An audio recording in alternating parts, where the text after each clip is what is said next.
दैनिक श्रृंगार। Doctor Lillian Stanley. आज का दिन सर्वोत्तम है। आज वह दिन है जो यहोवा ने बनाया है। हम इसमें मगन और आनंदित हों। भजन संहिता 118 का 24। इस वर्ष का प्रत्येक दिन प्रभु के द्वारा बनाया गया है और हम सभी को इसमें आनंदित होना चाहिए। इसे उदासी भरे दिन में बदलना नहीं चाहिए। आज हम एक और बात सीखेंगे जो हमारे दिन को खुशनुमा बनाती है। कोई भी बाधा को सहज में ले। मनुष्य मन में अपने मार्ग पर विचार करता है, परंतु यहोवा की योजना ही स्थिर रहती है। नीति वचन 16 का 9।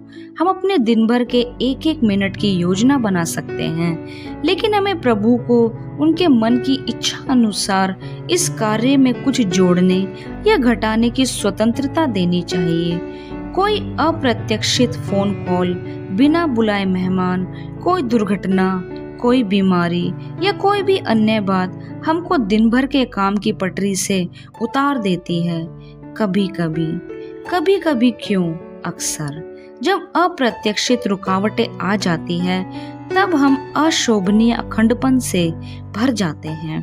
अनचाहे मेहमान आने पर अप्रसन्नता की चेहरा दिखाते हैं। इस प्रकार के बाधाओं से निपटने के लिए अधिक समझदारी की जरूरत होती है।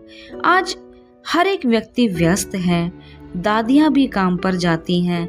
हमारे दिन भर की समय सारणी बहुत व्यस्त है, तो हम क्या करें? एक बार एक युवती गलत समय पर मेरे घर आई। मैंने 1 घंटा उसके साथ बिताया। वह वापस अपने घर गई और उसने चिट्ठी भेजी। वह मेरे पास इस योजना से आई थी कि कुछ समय मेरे साथ बिताए और फिर वापस घर जाकर आत्महत्या कर ले। मुलाकात के बाद उसने अपना मन बदल लिया। निश्चित ही यह योजना परमेश्वर की ओर से थी और वह परमेश्वर की ओर से भेजी गई रुकावट थी।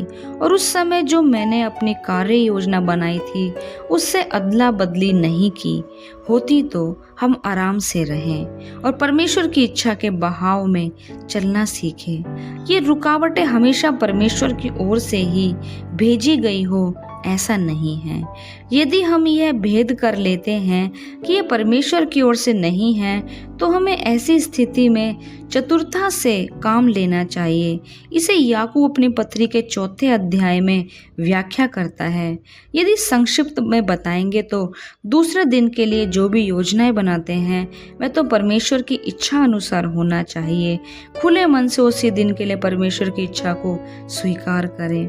जब कभी हमारे ऊपर जबरदस्ती कोई दबाव बनाया जाता है, तब हमें नहीं कहने के लिए बुद्धि और हिम्मत की आवश्यकता होती है।